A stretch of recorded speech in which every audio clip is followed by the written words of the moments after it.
Hi everyone, I'm Rafael Rivera, and this is Nick Snow.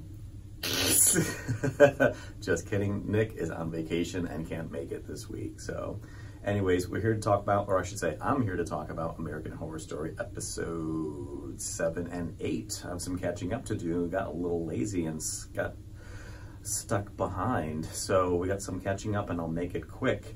First of all, a quick recap. Let's do like the 30-second version of the quick recap of episode 7, which unfortunately was much more exciting than this past week, episode 8, Sojourn. We got confirmation that Dina is actually the voodoo queen. She did replace Marie Laveau, as confirmed early on in the beginning of the episode, where she was confronted by Cordelia asking for an audience with Papa Legba. So awesome, we get to see Papa Legba come back. And could have seen a prediction that could have been a very popular Halloween costume. Just saying.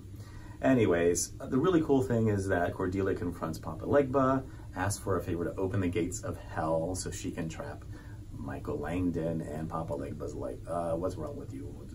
Witch Queen is cuckoo for Cocoa Puffs, but if you want, you need to let me have all the souls of your girls. And Cordelia was not ready to make that deal. She thought her soul was good enough. She made a reference that she's the most powerful witch on the planet, which he politely chuckled like, it must be 7-Up. Oh, no, wrong person. So he made a joke, or he cracked and pretty much laughed at her face that you're not the most powerful bitch anymore. Who can it be? Could it be Mallory? Could it be Langdon? But my favorite part of that entire beginning of that scene was the fact that we got to see Nan. We've been wondering, where the hell is Nan? Where is this actress? Is she going to come back at Murder House as her previous character in the first season? But we recall that she never died in the house, so of course we never got to see her ghost. She died outside the house. But her as Nan with Coven, where she was snuffed out by Marie Laveau and Cordelia and was pretty much given to Papa Legba, they made it clear that he's got a new BFF in hell torturing souls. And she was like, hi Cordelia, you bitch. So it was great to kind of have that quick little reunion and see Nan, and she's still in the underworld somewhere causing some trouble. Anyways, quick flash over to the studios in Hollywood, and I'm happy because my prediction was accurate. We do get to see Joan Collins again, but she's portraying kind of sort of a B actress, a B movie actress is the best way to describe her. And she's on set, and it's clear that she can read people's minds. Madison shows up in full bitch regalia, and they have a little bitch fest right there on set, where like an exchange of insults, where Madison pretty much confronted her and said, didn't you already make this movie before they had sound? I thought that was hysterical. And, you know, Joan Collins, you know, she's a badass bitch, and she was in her first time at the rodeo, where she did not flinch to retort that the last time that Madison was on set, she probably needed protection. Family planning, Madison. Anyways, she summons her to go back and, or she lets her know that she was summoned to go back and help out the Coven, where her and Myrtle kind of sit and have dinner and cocktails, where we find out that Myrtle learned how to perform fellatio because of Bubbles. That's her name, Bubbles. No, not the Michael Jackson Bubbles. Yeah, just like Mr. Bubbles. I just don't understand where that name came from and why Ryan Murphy's writers put that in there. I'm still trying to figure that out. Anyways, the fact that Myrtle learned how to give blowjobs from Bubbles is a little unsettling. I didn't want to think about that. Anyways, they plot together to kind of infiltrate the warlocks' home and have a little dinner to interview Baldwin and Ariel. And Myrtle uses Bubbles' ability to read minds to figure out that they were plotting to murder all the witches, hence the name of the title of the episode, Traitor. So flashback to the Coven, and we find out that Coco is actually building up her skills. She's no longer just a gluten detector. She actually can count calories in food. So she's a calorie counting kind of witch. Yeah. So she starts to choke on a snowball of all things, and Mallory just performs like this, like, invisible LASIK laparoscopy, not laparoscopy, just pretty much just slices her open, pulls out this snowball of a tumor in her throat and zips it up like a Ziploc. And now we see that she really does have some serious power, where Zoe's like, whoa, I've never seen that before. Anyways, yeah, so what is Mallory? She really is a Supreme, or is she an angel? Anyways, we do get some backstory about Myrtle, that she's brought back by Cordelia because she needs her help for answers. She talks about that. See, that's the confusing thing about at this point. We're like flashback within flashback, within flashback, within flashback. When are we going to fast forward to the present? No clue. Anyways, so Myrtle's brought back and the bitch can vape. That is so funny. She is like badass. She's like, this isn't my first time at reincarnation and coming back. I'm here to make shit happen, and she's pretty much, at the request of Cordelia, is going to have her back and do her best to protect the coven. So they do some retracing the steps, and they find Cheyenne's ashes where he was incinerated by Ms Meade. And Cordelia was like, Mallory, take care of it. And Mallory performs a seventh wonder and brought this guy back, and it was amazing. So we get to see Cheyenne back, and they interviewed him, and he basically described who his murderer was, which is Ms Meade. And they pretty much use Coco to trap her. And they take her, and Cordelia apprehends Ariel and Baldwin, and flexes her muscle finally, pretty much kind of in a Fiona fashion. When they were giving her lip and how weak she was, she said, what'd you say? Sealed their lips, and was like, what you said? Huh? I can't hear you. So yeah, it was a pretty awesome scene. But the finale was, they, like Nick Snow said, they do have a death march, and we have 3 people to burn at the stake, with Ms Meade included with that. And Cordelia gives Cheyenne the honors to light the flames, and Ms Meade gave us the most terrifying face since Jack Nicholson's in The Shining, which will forever be emblazed on my memory. No pun intended. Nightmares from that one. It was like the Joker meets The Shining meets... Oof, it's terrifying. Anyways, so that was the end of that episode, and we go straight into episode 8 this week, where Michael finds their bodies right where the last episode left off. He finds their bodies, and he is like distraught. His 2 allies were burned, and when he discovers it was Ms Meade, he has pretty much a breakdown and just collapses and starts to cry. And then Cordelia comes up and tells Michael, basically, that's it, it's over, your allies are gone. And just face it, you just need to basically forget about it. You lost. And by the way, would you like to join us? Like, there's good in you. Let me tell you something. Cordelia is just the worst guidance counselor ever. All right? Bad timing. I would never. Yeah, you lost. You have no one else, but you can join us. Yeah, we'll show you the way. So, Langdon just, I have to give him props for this. He stands up and looks her in the eye, grabs her hand, and he pulls her toward him. And says, I'm going to make sure all you bitches are gone. So that's it. Just like what happened. Cordelia threw the first punch. Michael Landon's ready to retaliate. So in other words, she better watch her step. And that kind of shook her a little bit. It shows in her face. So he goes into the woods, and he tries his first dial-a-daddy moment. And draws a pentagram in the ground, and he starts to talk to his father. He doesn't respond, and he's out there for 4 days. Now, this is kind of reminiscent of, like, it's almost like a short version of what Jesus did. Didn't he go out in the desert for 40 days and 40 nights? It's number 40, but they just made it 4, where he was tempted by the devil. And I think in this case, he was tempted by his father to see if he was caving in. Little children of the corn show up offering him grape soda, or Fanta of all. Someone must hate Fanta in the Murphy camp, or make fun of it, or start dancing Fanta, I want some Fanta. So they tempt him with grape soda first, then they tempt him with an apple. That's pretty ironic.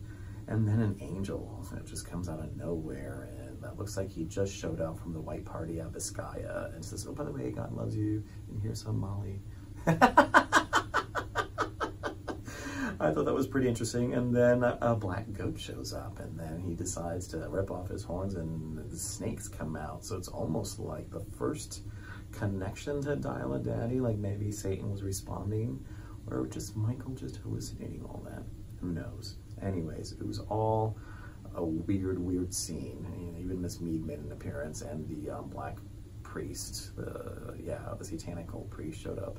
So yeah, I would say he's probably just hungry, delirious, and hallucinating. Then flash forward, he's all wandering somewhere in some alley in the obscure, unmentioned city, which ironically looks like Vancouver. If anyone watches any movie and there's a clean alley that someone's wandering through, chances are it was filmed in Vancouver, Canada. I know because I lived there. It reminded me of the alley that where Terminator first appeared back in the 80s, and he showed up in a ball of electricity. It also reminded me of Neverending Story, where Bastion was riding on Falcor chasing the bullies down into the dumpster. Yeah, it's just so clean, and everything is strategically placed. It's not New York, it has to be Vancouver. Yeah, anyways. So he comes across and he sees something in the alley that looks like the upside down cross, much like Mrs. Meade's cross in the rearview mirror, and we walk into the Sandra Bernhardt shit show of a church. And I was kind of like, where are we? This like bad, dry comedy just wasn't doing it for me. You know, she was like, I want to see some evil. Let's usher in Satan the proper way. Let's do some bad things like I did, stealing $100 from old folks' home and giving it to the NRA. I'm like, really, Sandra? I'm sure there's some kids out there in high school that are just running circles around you. But yeah, maybe they were just trying to embrace some comedic relief. It wasn't doing it for me. It's a little bit of a flop, and it's a shame because I do like Sandra Bernhardt, and I hate to see that she seems so irrelevant. But kudos to her for stepping up to the plate and taking on that task. The sad thing is that watching some of these YouTube reviews that are out there, some of these kids have no idea who Sandra Bernhardt was, and that just makes me feel old as F, which I know Nick would probably say, I would apologize, but I'm not sorry, and he's rightfully so. Anyways, so yeah, Michael Langdon shows up there, starts making friends with Madeline, and then they're about to kill some people for the Black Mass sacrifice, and then he shows his little tattoo, which oddly enough looks like herpes. I don't know, it doesn't do it for me. Like, you know, people, let me show you my tattoo. Oh, look, it's got 666, and oh my God, you must be the son of Satan. I just thought they were so quick to genuflect and accept that he was the son of Satan by just looking at that mark and not getting any other proof otherwise, which I thought was pretty funny.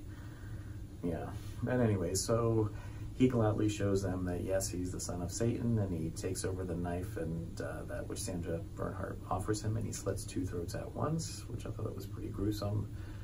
And all of a sudden we're like in this potluck scene where they have all these churchgoers offering him food and excited to share and bask in his presence, and he's kind of like, all right, you guys are weirdos, but I'll still eat your food.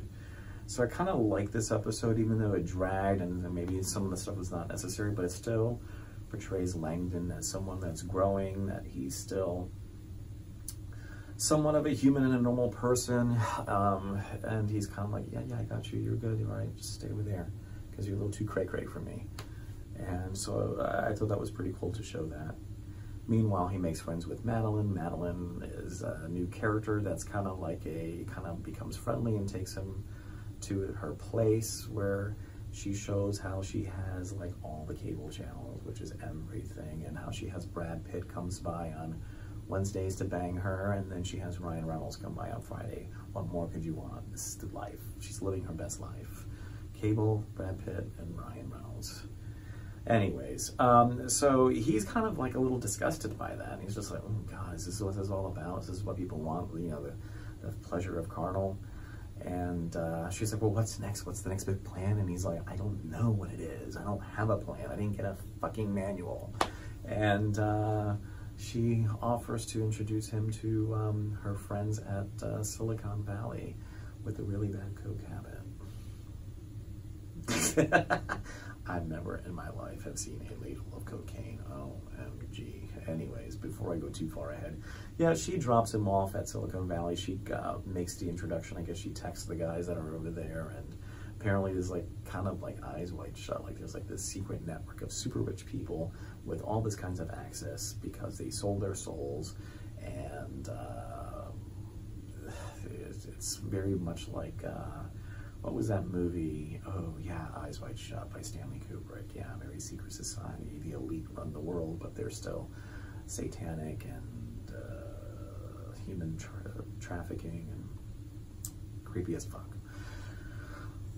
Excuse me. Anyway, so she introduces him, she drops him off basically at this building called Robotics, this company called Robotics, and the funny thing is that she does this "Hail Satan" scream in the street as he's walking away, and he's like a little freaked out. It was like a little, kind of like what Ms Meade did, you know, when he got out of jail. It's like, oh, here we go again. So he seems like a little embarrassed and kind of like, put off by that. So that's why I thought it was funny that he's still just like one of the ordinary folk, except he could just burn you with just one look, which is what he does to that poor lady that was giving one of the Dumb and Dumbers a blowjob that totally forgot that he was getting a blowjob. She was like, wait, what? What about my job, what I was doing? And he just was like, oh my God, I didn't even know you were there. How humiliating. Anyways, they get their little package of Coke that was procured by Miss Venable. So we get Miss Venable in this scene, which is pretty badass. She is like in lavender, purple, evil. Even her Mac matched her outfit. So it was like a flashback to Devil Wears Prada, like Emily Blunt, when she was like the bitchy receptionist. Like, I got this, stay out of the way. And she delivers the goods to these two guys that are pretty much the Beavis and Butthead or Dumber of Dumber of like Silicon Valley. It was the weirdest thing. They had these weird bowl-shaped haircuts and snorting tons of Coke and basically working on robotics to give hand jobs to very rich men. So Michael Langdon comes in and they're like, you're the son of Satan, like, you know, don't mean to be mean, but we thought we would be more like Skeletor. They pretty much laughed in his face, and he was getting a little irritated, and the girl that had the blowjob job sensed evil and started to run away, and he incinerated her, and he put on his Snapchat face of evil, and he incinerated her. So it makes me wonder if he sensed, if that was like his first witch burning, you know, like she sensed the darkness in him, and he sensed that she might be one of those rogue witches that don't belong to a coven and just burned her. So that's probably his first out of many that he was attempting to do when he, back in the original episode 2, where he told his father, I thought I got rid of them all. So anyways, yeah, so Langdon goes ahead and starts talking to these two guys, and they start divulging all their information, how they belong to the secret society. It gives them access to everything, and pretty much a numbness to doing cocaine, because the amount of cocaine that they were doing would kill a person, probably an elephant, you know. And he offers, oh yes, and they made a reference to they get Ryan Reynolds on Friday or Thursday, so they get it before Madeline, so they must have more money, more priority. So I don't know what the joke is about Ryan Reynolds being this escort in LA. It must be an inside joke in Hollywood that we don't know about. That's my speculation. So basically Langdon makes a request to build Ms Meade, and they're like, we got this. Oh, we're gonna make it right because it's the son of Satan, and we're gonna get this shit done right. And that's when we find out that they actually programmed her to be a Mossad agent, which I thought that was funny. So there goes my fantasy of all this history that Ms Meade really was a Mossad agent, like she was Kill Bill, badass. But no, that was programmed into her. Nothing but the best for the son of Satan.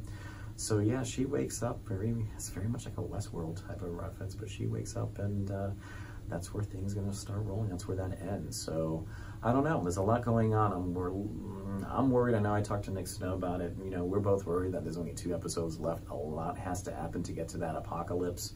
And it seems like that last episode is going to be right where we left the witches off from entering into the outpost and confronting Langdon. So there is going to be some kind of showdown or a plot twist. I don't know what's going on.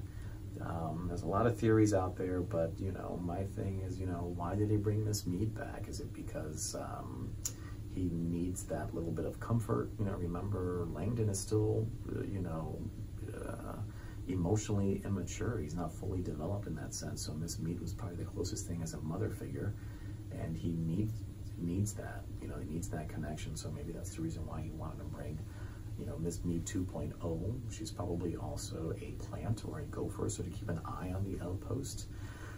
So at least we have a little bit more connection. The episode did drag, but, you know, we do see some more connected lines. Miss Venable does know Langdon from the past. There must be some kind of tie-in with the robotics and the co-op. You know, the co-op of all these rich people that are running the show, and which is probably how Coco's dad got tickets or passes or placeholders for the outpost during the apocalypse. So we'll see what's going to happen. Let's see what's going to happen, because the coming episodes looks like the shit hits the fan, and things start really rolling toward the apocalypse. So we'll see. I don't know. If you have any comments or questions, please let us know. And don't forget to hit the subscribe button, and I'll look for you guys next week. Peace.